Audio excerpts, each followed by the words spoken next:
Bonsoir à tous, je suis ravie de vous retrouver pour votre journal. Bienvenue à tous. Tout de suite, les titres. Le président du Faso, le lieutenant-colonel Paul-Henri Damiba, a président du mouvement patriotique pour la sauvegarde et la restauration, MPSR, a rencontré aujourd'hui, 1er février 2022, à Ouagadougou, une délégation de la classe politique burkinabé. Les échanges ont porté, entre autres, sur la situation sécuritaire. Le chef de l'État compte sur la classe politique avec des propositions pour sortir le pays de cette crise sécuritaire. Depuis l'avènement du MPSR le 24 janvier dernier, les déclarations se font de partout. La Fédération nationale des taximans et des travailleurs du secteur des transports du Burkina n'est pas restée en marche.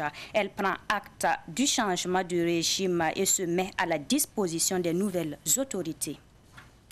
Et puis, une opération antiterroriste à succès dans la région du centre-nord du Burkina Faso.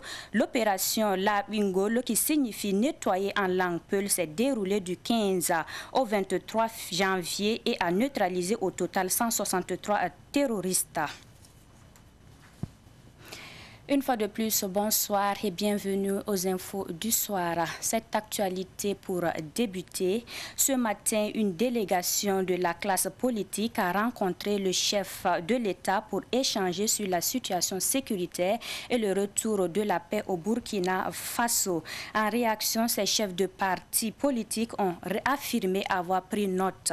Ils disent être prêts à accompagner les nouvelles autorités. Daouda Yamiogo pour les précisions. Au cours de cette première rencontre fermée entre le président du MPSR et les répondants des différentes composantes politiques, le lieutenant-colonel Paul-Henri Sandaogo Damiba a demandé de la franchise sur toute la ligne. Pour lui, le Burkina Faso a besoin aujourd'hui plus que jamais de partis politiques responsables. C'était le sens de son message aux représentants de l'ex-majorité conduit par Alassane Balassa Kandé, de l'ex-opposition conduit par Edi Komboyogo, de l'ex-ONA conduit par professeur Abdoulaye Soma et des autres partis conduits par Béon-Luc Adolphe Tiao. En réaction, ces chefs de partis politiques ont affirmé avoir pris bonne note. Ils se sont dit prêts à accompagner le processus. Les leaders de toutes les composantes se sont exprimés, sauf l'ex-majorité. Alassane Balassa Kandé n'a pas voulu s'exprimer à ce stade des concertations. Et puis, nous avons interrogé Edi Kombiogo, ex-chef de file de l'opposition politique après cette rencontre. Il est interrogé par Issa Oumar Atié et Jean-Samuel Mentor. Ils ont agi. Ils ont agi pour rétablir, ou plutôt pour reprendre le terme, restaurer l'intégrité du territoire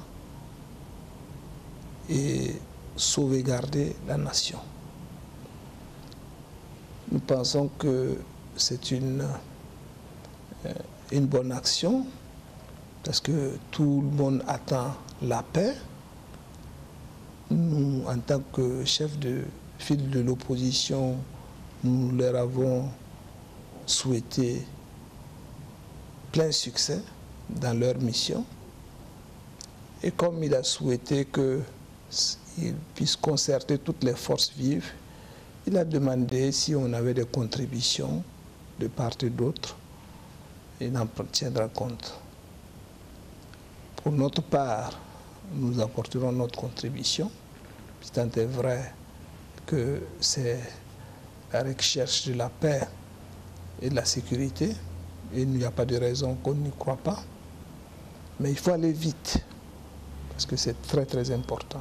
Il n'y a pas de développement sans paix.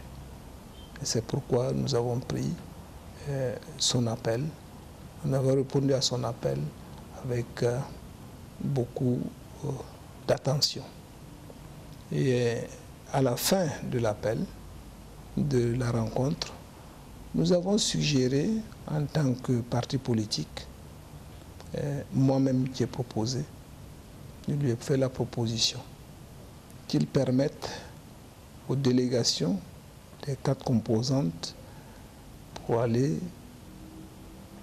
s'enquérir de l'état de santé de l'ex-président Roch Marc Christian Kaboré. Il a donné à titre humanitaire. Il a donné son accord et nous nous sommes déplacés, mais nous étions 3, le 4e n'étant pas venu. Nous avons pu le voir, nous avons discuté avec lui. Il nous a fait des confidences effectivement que la décision de démissionner était personnelle, venait de lui. Non pas qu'il n'a pas eu de propositions, autres propositions, mais il a préféré démissionner. Et puis, il fallait s'en tenir là. En tout cas, il est en bonne santé, il reçoit les soins de son médecin, la visite de sa famille, et il se repose mieux. Notons que dans la journée d'aujourd'hui, le chef de l'État, le lieutenant-colonel Paul-Henri Damiba, a aussi rencontré les opérateurs économiques. Hier, une délégation de la CEDEAO et des Nations Unies était au Burkina Faso. Cette délégation a rencontré les membres du mouvement patriotique pour la sauvegarde et la restauration et son président Paul-Henri Damiba. Les membres de la commission ont également rendu visite à l'ex-président Roch Kaboré. Le compte-rendu avec Samuel Mentor et Solange Kwama. C'est la première image de Roch Kaboré depuis le coup d'État. C'est un Roch Marc Christian Kaboré apparemment en pleine forme que la délégation de la CEDEAO et de l'ONU a rencontré dans cette résidence choisie et encore contrôlée par le nouveau pouvoir. Selon la chef de la mission, l'ancien président est en bonne santé. Lors de cette visite, nous rencontrons le président Kaboré. C'est ce que nous venons de faire. Et donc nous avons vu que bon, il est quand même en bonne santé, enfin, tel qu'il apparaît. Et donc on a pu échanger, mais on va évidemment rendre compte au chef d'État. Cette mission conjointe présente au Burkina Faso a rencontré les membres du MPSR, notamment le chef de l'État, le lieutenant-colonel Damiba. Il était question de faire le point sur la situation actuelle du Faso, comment la CEDEAO, l'ONU et les autorités d'ici peuvent travailler ensemble pour trouver une issue heureuse à la situation du Burkina. Cette mission est arrivée au Burkina Faso après la visite samedi des chefs d'état-major de la CEDEAO. La délégation de la communauté économique et de l'Afrique de l'Ouest a été composée entre autres du président de la commission, de la représentante de l'ONU au Burkina Faso et des ministres en charge des affaires étrangères du Bénin, du Nigeria et de la Gambie. À la tête de la délégation onusienne, Nadif Katir Mahamat, représentant spécial du Bureau des Nations Unies pour l'Afrique de l'Ouest et le Sahel. Désormais, le MPSR peut compter sur le soutien des taximens et autres travailleurs du secteur des transports burkinabé. La Fédération nationale des taximens et des travailleurs du secteur des transports du Burkina était en conférence de presse ce matin à la Bourse du travail de Ouagadougou. Tout en manifestant son soutien au MPSR, la fédération demande la libération de Roch Kaboré. Écoutons Mathieu Sawadogo, secrétaire administratif de cette fédération, au micro de Issa Oumar Ati. Lors de l'adresse à la nation, les nouvelles autorités au pouvoir ont présenté la vision du mouvement pour un Burkina meilleur, en mettant en avant la lutte implacable contre le terrorisme afin de permettre aux personnes déplacées internes de regagner leur terroir. La question de la lutte contre la corruption, la mauvaise gouvernance, la justice sociale est saluée par tous les Burkinabés. Et notre organisation se réjouit de ces mesures tant voulues par les organisations syndicales. Au regard de ce qui précède, la Fédération soucieuse du bien-être des Burkinabés et en particulier les taximens reste engagée et déterminée à accompagner cette vision tout en recommandant aux nouvelles autorités d'assurer l'intégrité physique du chef de l'État, gage conformément à la Déclaration universelle des droits de l'homme et des peuples. Opération antiterroriste à succès dans le centre-nord du Burkina Faso. L'opération La Ingol, qui signifie nettoyer en langue fulfulde, s'est déroulée du 15 au 23 janvier. Elle a été menée par les forces armées burkinabè appuyées par Barkhane. Au bilan côté ennemi, l'on dénombre 163 terroristes neutralisés, dont une soixantaine au cours des manœuvres menées conjointement avec la force Barkhane. Les forces spéciales burkinabè ont neutralisé au cours de cette opération le chef terroriste de la zone de Kelbo, surnommé Abdourahmane, impliqué dans plusieurs attaques au centre-nord. L'on dénombre également plusieurs suspects appréhendés, 4 bases terroristes et un dépôt logistique démantelé et 6 engins explosifs improvisés découverts. De l'armement, des munitions, des moyens roulants, des moyens de communication, des vivres, des médicaments et divers autres matériels ont été saisis ou détruits au cours de cette opération dénommée La Ingola. Côté FDS, l'on enregistre un militaire tombé et 2 autres blessés. D'autres opérations ont également été menées et se poursuivent dans d'autres régions du Burkina. À Fada Gourma, dans l'est du Burkina Faso, depuis quelques mois, le prix des denrées alimentaires connaissent des hausses. Les populations de cette région en proie aux attaques terroristes disent ne rien comprendre. Les propos de ces commerçants et consommateurs recueillis par notre correspondant Moussa Yonli. À peu près plus de 4 mois même, plus que ça commence à augmenter. Par exemple, les pâtes alimentaires là, vous allez voir sur chaque carton il y a plus de 1500 qui a augmenté. Surtout le riz, côté huile aussi, ce qui a augmenté là c'est pas simple, ça vaut à peu près 3500 et 5000 comme ça. Donc si l'État peut revoir pour nous un peu, essayer de voir les prix là diminuer, comme c'est la consommation, c'est pas simple. On a constaté il y a 2 mois de cela que tout a augmenté et c'est compliqué. L'huile, riz, bon, le sucre, le savon, on ne sait pas, on se dit peut-être comme notre route est compliquée, peut-être c'est ça, sinon c'est pas simple. Tout est ajouté. Au niveau de l'huile, ça revenait 25 000, riz bergère, 25 kg à 14 000 francs, riz de 50, bergère de 50 kg à 28 000 francs, donc tout est revenu, on ne comprend pas. C'est qu'est-ce qui est passé exactement et puis ça revenait comme ça. Aujourd'hui, le haricot est parti à 1250 à 1000 francs, la CD qui était à 500 francs. Et le prix du riz est à 22 500 francs. Même les petits sacs de 25 kg sont à 12 000 francs, qui étaient à 10 500 francs. Donc ça fait qu'il y a tellement une hausse de prix.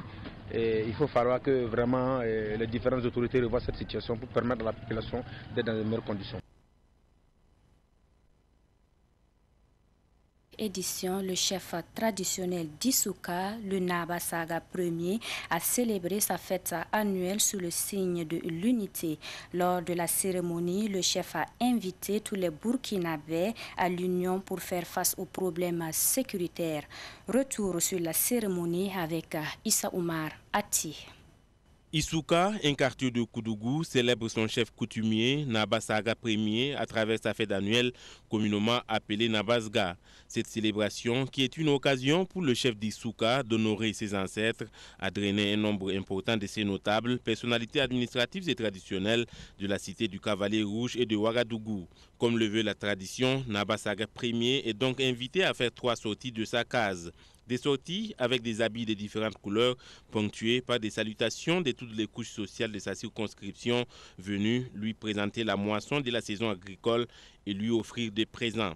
Dans le contenu que j'ai voulu donner, il s'agit de remercier nos ancêtres pour ce que nous avons eu après les récoltes. Il s'agit aussi de transmettre à notre Dieu tous nos remerciements et toutes nos quêtes pour une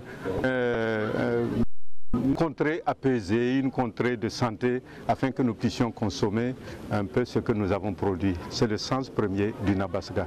Les chefs traditionnels, les coutumiers et les dimans doivent travailler à l'unité des enfants du Burkina pour apaiser les cœurs brisés et rétablir les confiances rompues, dira le président. Il lance un appel à l'unité de tous les Burkinabés. J'ai pris un thème qui est l'unité.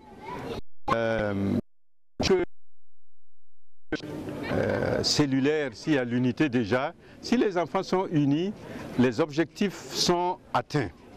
Alors, je prends à l'échelle familiale et j'ai voulu développer ce thème en direction du Burkina Faso.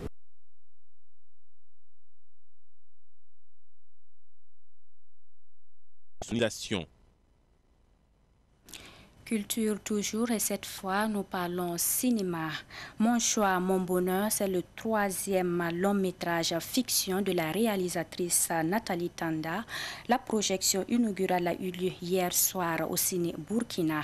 Pakisba Mariam Ouedraogo a suivi le film pour nous, son reportage. Que se passe-t-il? Oui, avec les filles de la ville, c'est très compliqué pour moi. Je n'arrive pas à m'en sortir. Mon choix, mon bonheur raconte l'histoire d'un jeune du nom de Soule qui a du mal à trouver l'amour. La leçon, selon la réalisatrice, est de savoir faire un bon choix et avoir le courage d'assumer ses choix. En toute chose, il faut savoir faire un bon choix. Et quand on fait un choix, il faut l'assumer jusqu'au bout. En fait. Ce long métrage raconte l'histoire d'un jeune homme qui a du mal en fait, à trouver l'amour. Et dans tout ce qu'il fait, il a du mal jusqu'à ce qu'il tombe sur réellement l'amour de sa vie, mais sans se rendre compte, il fout tout en l'air et puis voilà. Mais vers la fin, voilà, ils réussissent à mettre tous leurs problèmes de côté pour aller de l'avant. L'acteur principal apprécie son rôle dans le film tout en prodiguant des conseils. Le meilleur conseiller à l'issue de ce film est Olivier Ouattara, acteur principal. Le rôle, j'ai bien aimé le rôle et puis je me suis mis afin de incarner. J'ai compris que la plupart de nos temps, nous faisons des choix. Mais est-ce qu'à certains moments, nous ne sommes pas qui nous arrivent après avoir fait ce choix? Il faut toujours être prêt à s'assumer. Et quand je parle de choix, je parle des moments en amont. Les choix en amont, c'est pouvoir et d'avancer en fait. Les cinéphiles ont pris bonne note.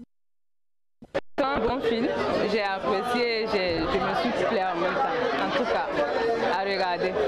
Tout le monde commet des erreurs, donc toute erreur est pardonnable. J'ai suivi le film vraiment, ça m'a plu.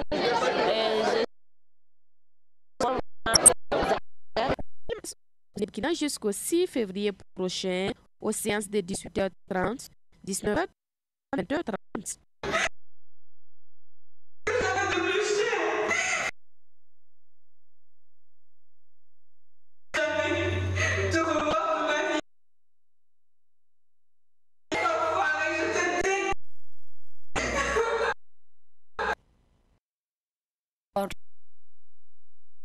Tentative de coup en Guinée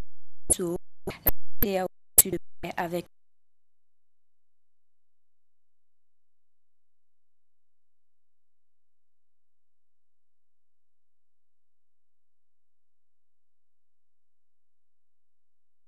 de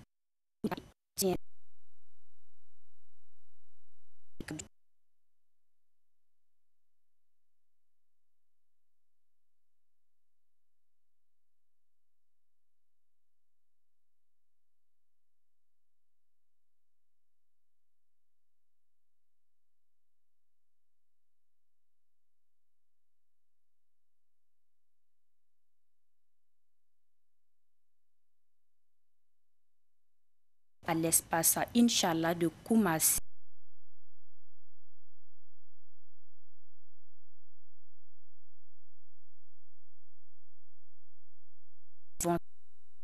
Dans ce téléma signé Boukari Zongo, notre correspondant Savan Média depuis Abidjan.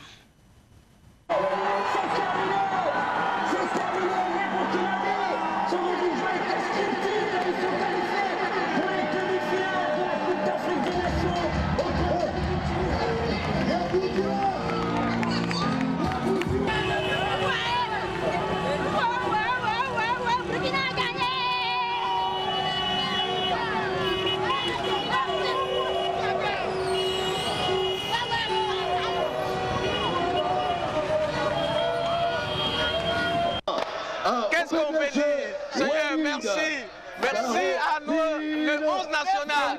Voilà, nous sommes fiers. C'est la finale. C'est la finale. Il n'y a rien à dire. On ramène la coupe.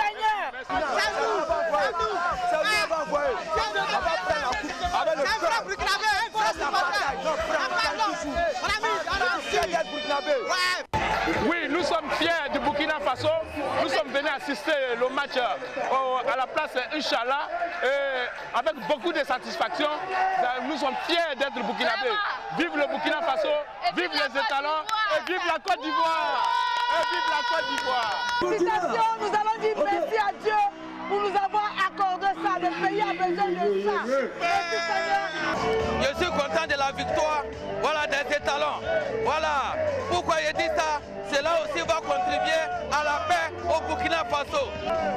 Vive les étalons!